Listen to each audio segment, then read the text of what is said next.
right, 6 o'clock. So I call this meeting to order. Let the record show that all members are present other than Tracy Stritchett, who is at a work conference. If everyone please stand, I'll lead an invocation to follow that with the pledge. God, just thank you for bringing us here tonight. Thank you for giving us this opportunity to work in such a great school system. Thank you for our teachers. Thank you for the teachers we're going to celebrate tonight. Please be with our kids. Please be with our teams that are on the road tonight. We've got several teams that have long bus rides. Just be with them on the field, and then as they travel back. Please give us wisdom in the decisions that we'll be making tonight. In Jesus' name we pray. Amen. I pledge allegiance to the flag of the United States of America and to the republic for which it stands, one nation, under God, indivisible, with liberty and justice for all.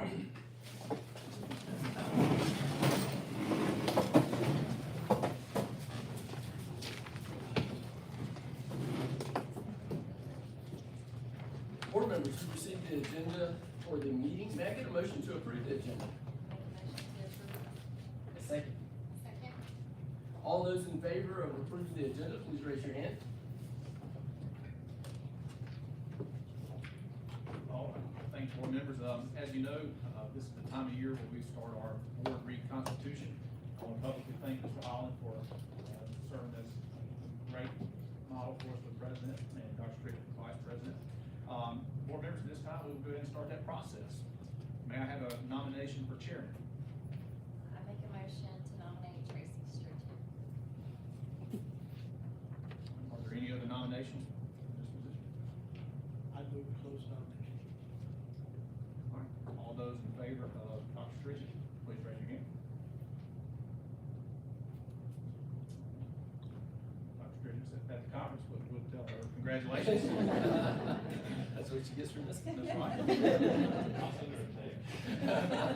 There you go, she's well represented. All right, board members, may I have a nomination for vice chair?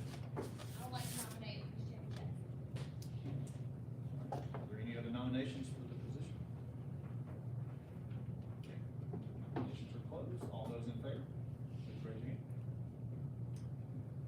Congratulations, Ms. Jackson. Board members, if y'all want to play musical chairs and move down.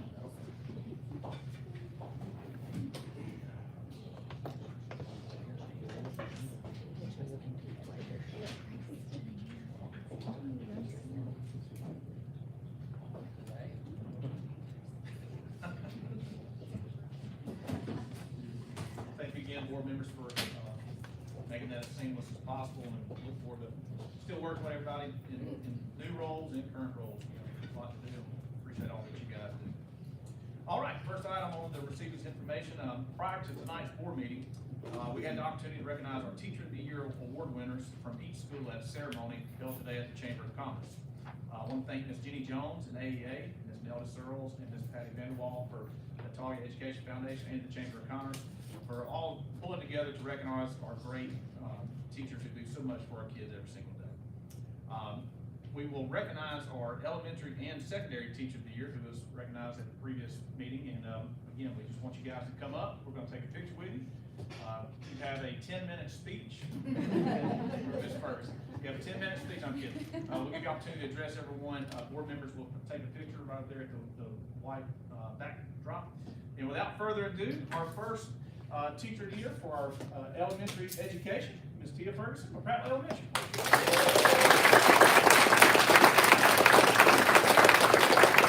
Congratulations. You want to give a long-winded speech? Yeah, absolutely. I do want to say, while we were over there earlier today, I was very humbled to be surrounded by such wonderful educators and to be selected among them. So, and it is an absolute honor to be recognized for doing something that I genuinely love. So, thank you very much. If you're familiar with, familiar with our educational system, everybody knows you're a rock star, well deserved. We appreciate you. We'll get a quick picture. Board members, y'all ready? And Ms. Searles and Ms. Fenwell, y'all come join us too.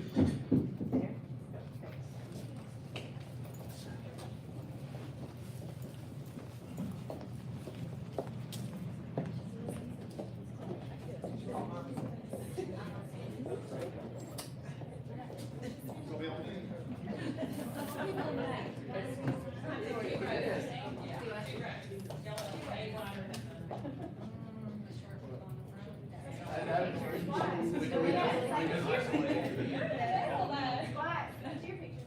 right, 1, 2, and 3. Let's give this break.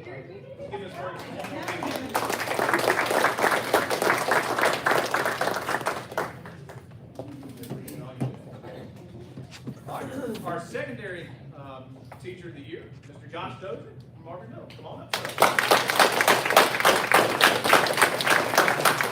I'll give you the same opportunity, sir. I just want to say thank you to everybody in attendance tonight, to the chamber, to AEA, APF, all the teachers that were involved in the nomination process. It really is a humbling experience, and also my administrators. I've had some fantastic administrators, many of which are in here tonight, who have indulged some of my crazier propositions there. Ms. Harrington, a few times I'll go in and say, hey, this is what I want to do, and she brought back her chair and go, okay. She never really told me no, so I appreciate all of the help that I've had from all of these great administrators and teachers. Thank you. It is very helpful. My pleasure. Congratulations.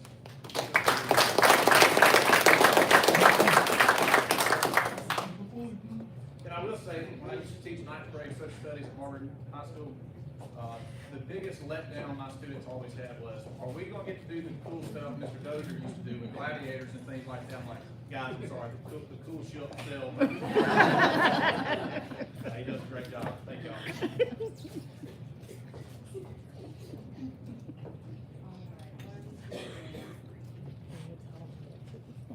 Congratulations.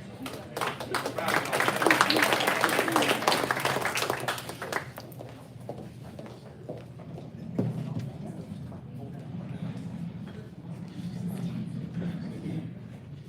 And again, I just want to thank the Prattville Chamber of Commerce and Target Education Foundation, AEA.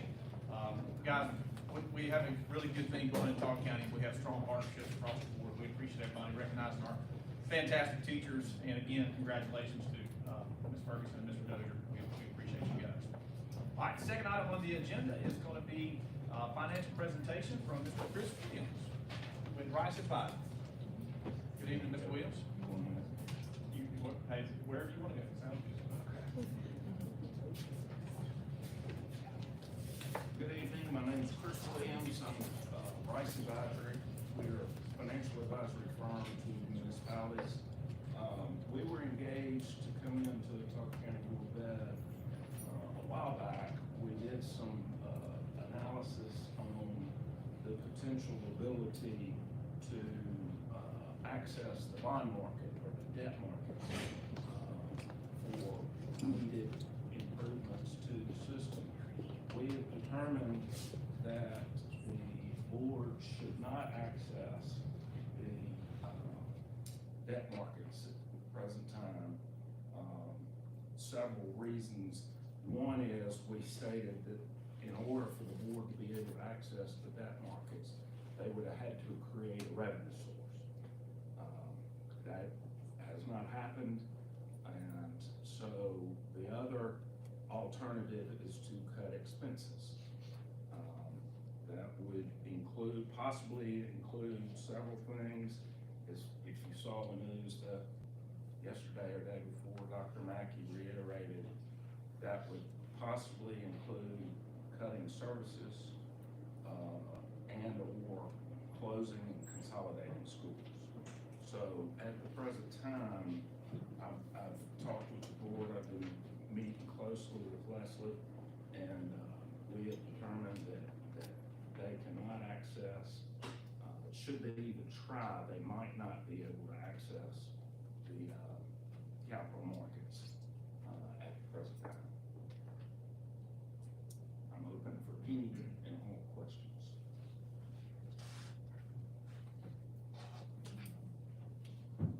Well, Mr. Williams, I know this kind of concludes our year-and-a-half process. You've taken a fresh approach to our financial situation. I appreciate the neutral, candid nature you have analyzed our things with. We're gonna continue to look at exactly what you said, how do we give our teachers what we need and try to balance that difficult, path that we all know we're about to set on. So, on my end, I just wanna tell you, I appreciate what you've done. You put in a lot of time, a lot of effort, and, I appreciate your honest assessment. Board members, do y'all have any questions for Mr. Williams? All right, Mr. Williams, that wraps up your financial analysis for us. Thank you, sir. Thank y'all very much. All right, before my recommendation for approval of the consent agenda, I would like to give some information on a few items that are listed specifically in the consent agenda. Item number 2 contains all athletic and field trips for the month. Item number 3 contains a list of items that are no longer in working condition and need to be disposed. Item number 4 contains supplemental pay requests pertaining to tutoring, instructional services, school activities, other types of services. Item number 5 contains a revised salary schedule for 12-month bookkeepers. The revised salary schedule reflects the correct daily rate for the 12-month local school bookkeepers. Recently, it was discovered that the daily rate is less than the 10-month, 202-day local bookkeepers. Both should have been on the same daily rate. So this is an adjustment to that to get it the way it should have been in the new fiscal year. It only affects October moving forward, so I was glad Ms. Poe and her team caught that pretty quick, and that will fix that pay discrepancy moving forward. Item number 6 contains coaching contracts for Marbury Middle School, Otago School, and Prattville High School. Item number 7 contains a request to approve the bid for Chilton Contractors to clear the property at Billingsley School that will be used for the new agricultural building. The bid is for the amount of $62,226. This project is being funded by one-time state grants provided by the State Department. Board members, as you'll recall, this all ties into the livestock learning lab that we're going into partnership with Billingsley School, and really looking forward to that project. This is the clearing of the actual site. Item number 8 contains a bid for a gym floor refinishing across the district. The bid from Scout Sport Floors LLC is to sand, refinish, and paint gym floors at Prattville Kindergarten School. That's the old Prattville Kindergarten, Otago School, Billingsley School, Marbury Middle, Marbury High, Prattville Junior High, and Prattville High School. Board members, this is recommended to occur basically every 10 years. You're supposed to take the gym floors down to the original wood. We have numerous schools where I don't even know, honestly, I don't know if anybody can tell you when it actually occurred. So we're wanting to do this to put everybody on the same timeline for maintenance purposes. Doing all the floors at one time obviously makes it easier to track. And as you know, gyms are used for everything under the sun in schools, but all public events. So it will drastically change the looks of our schools as well. The amount of the bid is $142,750. This project is being funded with ATF funds provided by the Alabama State Department of Education. They're not being funded with local funds. We're using one-time state money to try again. This is another example of us trying to solve facility issues while we have the money that we have that we don't know if we're going to get every year from the state. Item number 9 contains a resolution to the City of Prattville to annex Prattville High School, the Otago County Technology Center, and any property adjacent to and owned by the Otago County Board of Education to be annexed into the City of Prattville. Annexing these properties will help with police and fire agreements. It will also provide more flexibility to continue to work cooperatively with the City of Prattville to improve education in the City of Prattville. As a general reminder, a few months ago, we did the same thing with Pine Level Schools.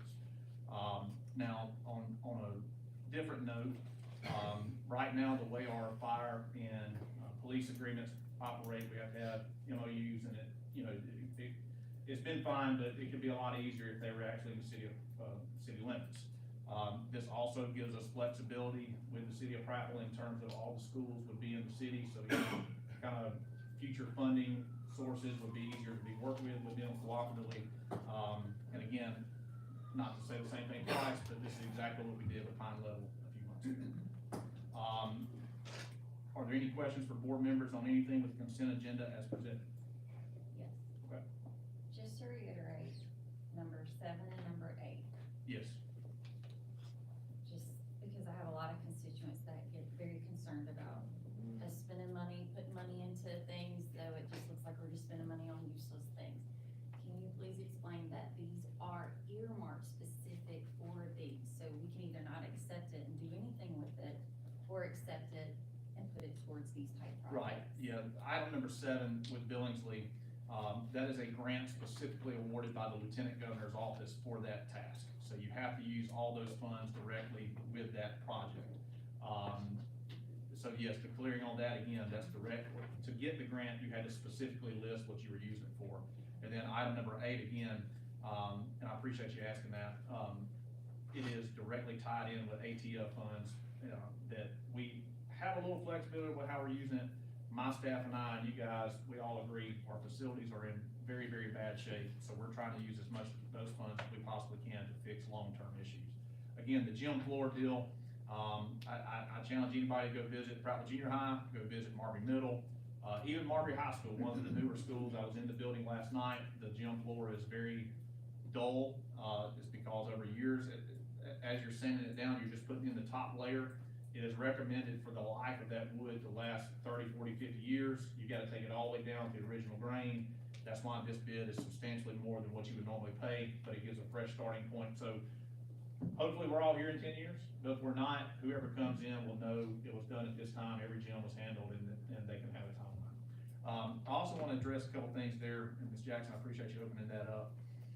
I know we all know the tax failed, and that's not what we're here for tonight. We're here to move forward.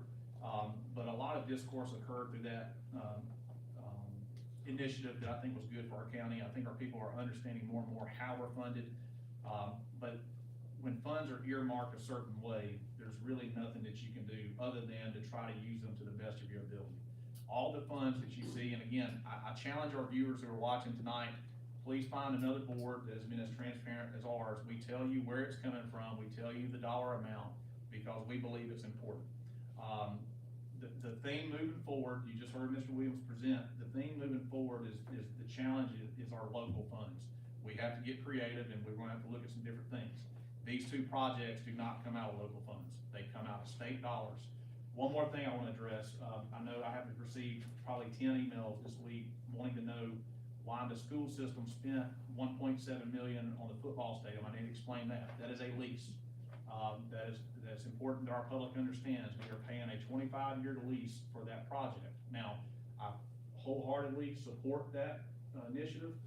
Having played here and been here all my life, it was drastically needed, and I commend the city and the previous board and previous superintendents for doing all that. But again, I just hope people continue with the questions, because that's how we're gonna move forward. You have to give us the questions, and we will tell you the answers. Just keep sending us the questions, we'll answer them as transparently as possible. So, very excited about where we're at, very excited where we're going, but it's gonna, again, we're gonna probably be too transparent, but that's a good thing.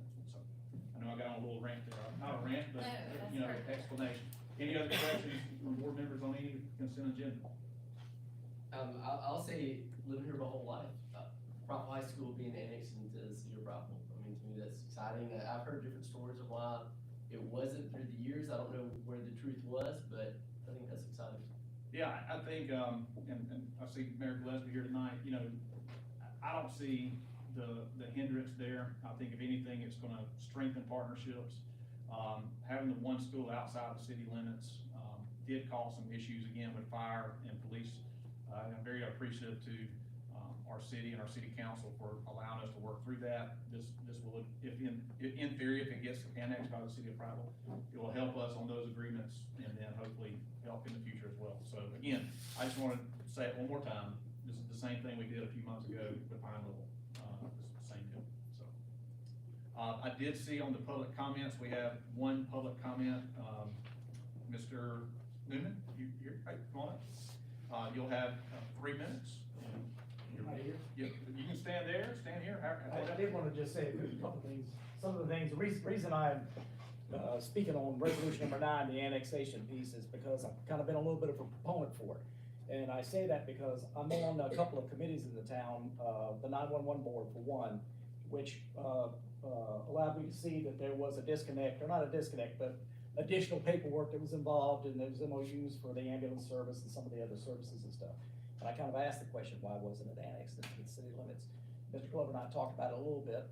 And then I also am on the MPO, which is the Metropolitan Planning Organization, which, if you guys don't know, is a regional group that consists of 3 different levels. And the citizen level, I'm on representing the city of Prattville. And that's where you see a lot of the sidewalk work that's going on around town.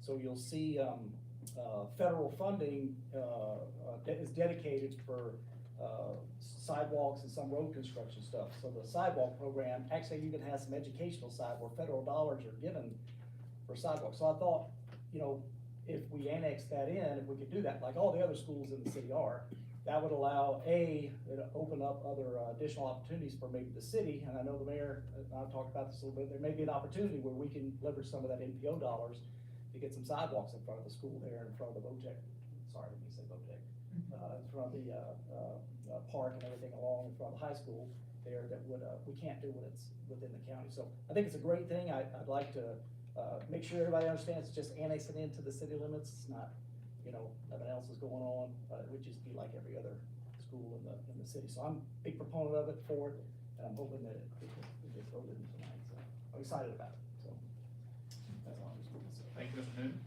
All right, board members, if there's no further questions, I recommend approval of the consent agenda as presented. Board members, you've heard the superintendent's recommendation. May I get a motion to approve? So, Second, A second. any discussion? Raise your right hand and vote.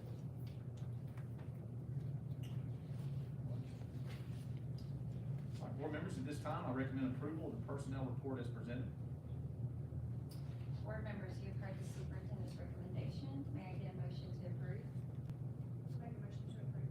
Second, second. any discussion? Please raise your right hand and vote.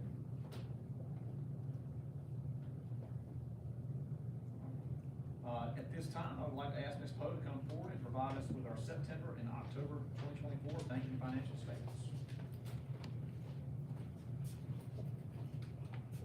Good evening. So my first presentation will be discussing our 2024 fiscal year end. So we just finished wrapping up and closing out our 2024 year. As detailed in your packet, I'm gonna go over some brief information. For the fiscal year 2024, our district revenues exceeded our expenses by 11 million. Now, as we discussed in our budget presentation with 2025 about how our expenses are exceeding, the increase in revenues is a direct result from receiving money in 2024 that we are spending in 2025. Advanced technology funds, nursing supplement, textbook supplement, and additional state appropriations such as that are outside our regular budget. We received those funds in 2024. We'll be spending them in 2025. So therefore, it misconstrues when I say we have an $11 million excess. Of that 11 million, 9 million was the supplemental, so we really saw a $2 million excess for 2024 fiscal year. The fund balance in general fund ended at 51 million, and payroll for September was 6.7. Your local revenue analysis, so for the whole fiscal year, we collected 22 million in local revenue. September's collections was about 1.8. And the majority of what I've got listed that we collected in September is related to receivables that we're owed for August and September, because you sometimes receive some of those sales tax in arrears, because they have to finish collecting before we get it. So we've noted that in our year end. Our local revenue, as I always like to remind everyone, it is used to allocate required state match for our foundation program, our capital funds projects, and for our debt requirements. Any questions about the general fund for year end? Okay, that's September. You want me to go ahead and talk Keep about on October? rolling, keep on Okay. rolling. So now we roll into 2025, and we're at our first month of the fiscal year. We should be around 8% in our new budget. Our revenues for October, we're actually at 6.5%, or 5.7 million. It's always gonna be sluggish. You'll start seeing a pickup in November and December and January for ad valorem. Our expenditures at the district were, they were at about 9%, or 8.5 million. That's a direct result of these supplementals now. So you're gonna see a trend of our expenditures ahead of our revenues as a result of that extra funding that we received early on. Our fund balance in October ended at 47.7 million, and our payroll was at 6.8. For local revenue collected in October, that was about 461,000. So that's only 2% of our budget, but like I said, we'll see that pick up as we start rolling through the fiscal year. Any questions? All right, thank you. Thank you, Ms. Bowden. All right, at this time, I recommend approval of the September bank and financial statements as presented. Board members, you've heard the superintendent's recommendation. Can I get a motion to approve? Second? Second. Please raise your right hand and vote. All right, at this time, I recommend approval of the October bank and financial statements as presented. Board members, you've heard the superintendent's recommendation. May I get a motion to approve? Make a motion to approve. Second? Second. Please raise your right hand and vote. All right, board members, just two items on the superintendent report. First, Prattville Kindergarten School, pleased to say we have passed inspection, but we do have one final hurdle. As you know, intercoms, fire alarms, camera systems, they all work through the internet now. We're currently waiting on Spectrum to come out and do what they have to do. The date for completion right now is tentatively scheduled for December the 20th. That's caused a little bit of a delay in what we were wanting to do. I still plan on a mid-January move, depending on Spectrum. Again, I know our parents are wanting us to say, hey, we're gonna move on this date, this is the days you're gonna need to be virtual. But again, until we work through the issues with contractors, there's really not a whole lot we can definitively say other than what we're saying now. So, the building's beautiful. I think our kids our teachers are gonna really enjoy it. I know there's some frustration about how long it's taken us to get in there, but again, these factors are part of construction. And needless to say, you can't go to a new building with no fire alarm and other things, so, we're working through it, Spectrum will be there, and we'll get that out to parents.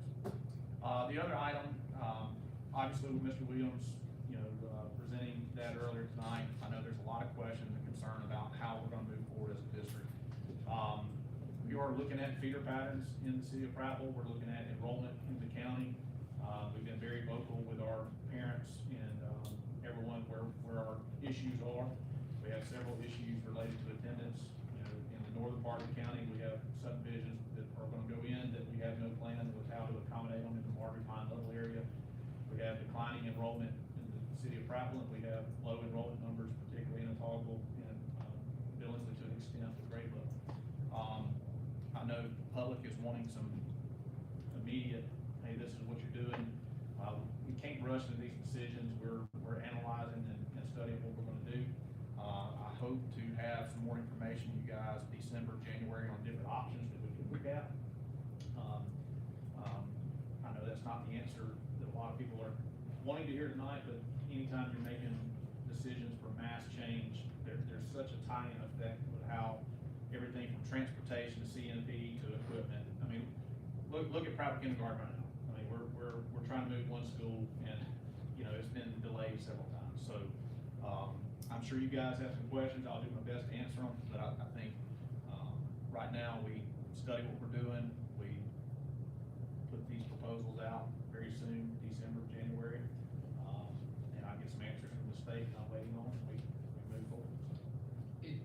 As far as timelines and things like that, obviously, any change affects employees, parents, kids, of what, when you're looking at timeline of if you decide to make some changes, what are you looking at on that? Well, my understanding from the state is, they'll send out a memo in December. And you'll have through December and January to turn the form back in on the anticipated closings. So the ball will move pretty fast. It will be dependent on, number one, does it solve the issues we think it's gonna solve? Number two, can we pull it all off in that type of a window? It might be a situation where we bring suggestions and it's a year to a 2 year, but we announce early on, this is some things that we're doing. There's just a lot of different variables there on what we're having to look at. The main variable in our district right now is enrollment. And that's gonna drive this decision. When you're funded based off your enrollment and your enrollment is declining, you have to start there on how you're gonna make decisions moving forward. I know you said one of the things on your yes and no side would be second chance. So do you know approximately how much would we be saving if we closed be right at $1 million, specifically with staff, it's $970,000. We have a principals meeting tomorrow where we will talk about some scenarios if that occurs. You know, you take something like Second Chance, you have to have a plan for when students make choices that get them at Second Chance. That would have to be more of a virtual model, and how that looks, again, those are some of the questions I'm waiting on the state, just to make sure, you know, our contacts there have been great, they're really helping us out on some of that. But from a financial standpoint, our numbers so far are $970,000 on staffing. And, obviously, you could move some staff on any school that you close, you can move some staff back to the base schools, and help, shore up needs at other schools as you're consolidating some of these others. But, massive decisions, one way or the other, as we go. I'm glad you mentioned virtual. So I think some of the concerns about Second Chance closing is, oh no, kids that are in trouble for various reasons are gonna be in the classroom right next to my kid that's not in trouble.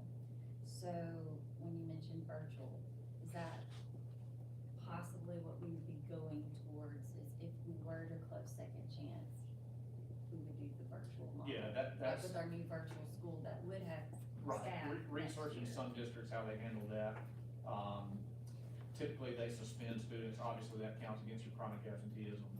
The beauty of having the virtual school now is, right now, the way it all functions is up to 10 days. So short-term alternative school placement, your base school provides the work for those students anyway. So if the base school was to assign a student short-term virtual school, so it's not a suspension, they're just going home virtually, technically, the kids will still get the assignments from the teachers like they are now.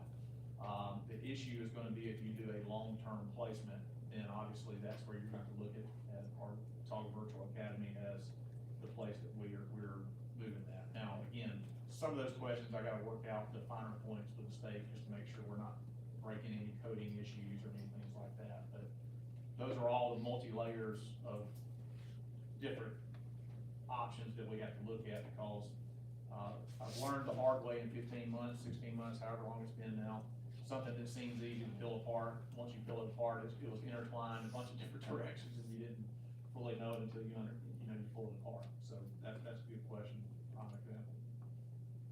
What about the pre-K program? I know that was one of the other things that we had talked about. Yeah. Since it's not fully funded, how, The financial impact of what it costs us right now to run in pre-K is about $150,000, which is not a significant amount when our overall budget. The bigger issue with pre-K right now is when you're looking at consolidation, then classrooms matter. And right now, off the top of my head, I think there's 10 to 12 classrooms across the district that are pre-K, and obviously that's space. So if pre-K is ended, if that's something we look at doing, then the driving factor on that is gonna be space along with cost. Now, with pre-K, the teachers that are in that, world, they're certified elementary teachers, so in theory, again, you can soften the blow with moving some of the teachers around to shore up some of our other schools. But again, we put it out there, it was a possibility, and that's why it's a possibility, because it's not fully funded, and, for a pre-K classroom to be on campus, that's really a classroom that the principal does not have access to putting kids in. So, 150,000 to answer your original question, I know it kind of got a little long-winded on that one. I think it's very important, as we wrap this portion of this up. You've done a really nice job dancing around, and I think we all have. And most of you are educators sitting in here, and I appreciate what you do every day. This county spoke resoundingly, and I think it is imperative that before we leave here tonight, that we know change is coming. It's not a possibility, it's not if this, then that. This is something that I want people prepared for, because it was stated, and it's gonna happen, it's gonna have to happen. Yeah, no, I mean, you're correct. I mean, we cannot get around the fact that, you know, the property vote was out there, and we very clearly put out what yes and no could mean, and, the reality is, you just heard Mr. Williams give his final presentation, you know, everything on the no side are ways that we recoup money to get back on track for our budget. And, look, we are duplicating services in many areas across this district. There's no two ways around that. If the enrollment justifies the duplication of services, that's one thing. If the enrollment does not justify duplication, that's something totally different. Now, as we morph into more detailed conversations, that onion's pretty thick, and it's gonna lead to a lot of different results. So I appreciate what you're saying there publicly. I mean, we don't wanna dance around it. Change is coming, whether we like it or not. So I would agree with your assessment there. So when we're looking at, closing programs and consolidating and things like that, you said probably December, you would know. Right. more firmly December. Some questions I was hoping to have ready to go tonight, I haven't got quite the answer. So I would hope December. Look, here's another factor. Our report cards for schools will be going out in the next few weeks. I think that's important when data's out there, that we look at that data as well. But yes, it should be a lot clearer in December. Now, I don't want anybody in this room to think, I'm gonna stand up and tell you guys, these are the schools we need to close in December. Because if you close X, Y, Z school, you gotta have a plan for transportation, you gotta have a plan for teaching, you gotta have a plan for all these other variables that we need to be able to articulate that out before, that vote's final. And, I would hope to be able to, my goal is December to be able to say, look, here are some options for the different issues we have. We don't necessarily have to vote in December, but put it out there, here's some options, so you guys can really look at different things for different feeder patterns, different schools, and then start making plans accordingly. I hope that answers it. Yeah. Well, I just know that people we've been very vocal about the change and about things that need to happen, and, we need to prepare for the 2026 school year. And so, schools may not close this coming year, but definitely programs will be cut and things will happen in anticipation of the 2026 school year. Yes, ma'am. Yeah, no, that's, spot on. The people have given us a mandate that we have to solve this as a collective. The only places we can start solving it is local funds. That's our only option. You can't cut federal, you can't cut state. Our only option is local. And the things that you guys are asking about is how you're gonna build in an excess of local funds to do the things that you need to do. Now, all of our goal, even if the school closes, we all know we're gonna do all we can to protect all the jobs we possibly can. But there's gonna be some very hard decisions coming very soon.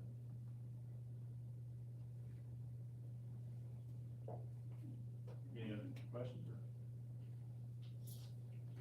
All right, well, I hate to finish my part on that note, but, I do wanna reassure our citizens that we hear you. I've received numerous emails. I'm sure after tonight, we're gonna get a lot more, and, I encourage you to send them in. I assure you that we do discuss the concerns.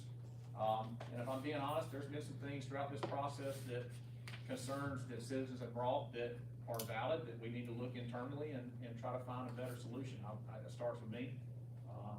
It starts with us, as the board as well. We're looking at it. We're gonna do everything we can to protect the jobs that our people have and give our kids the education they need.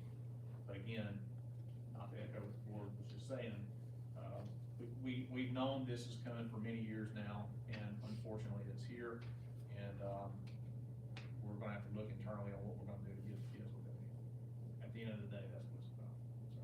So, no further questions? All right, that's it on my part. All right, well, with there being no further business, may I get a motion to adjourn? Second? Second. Would you adjourn your vote? you all for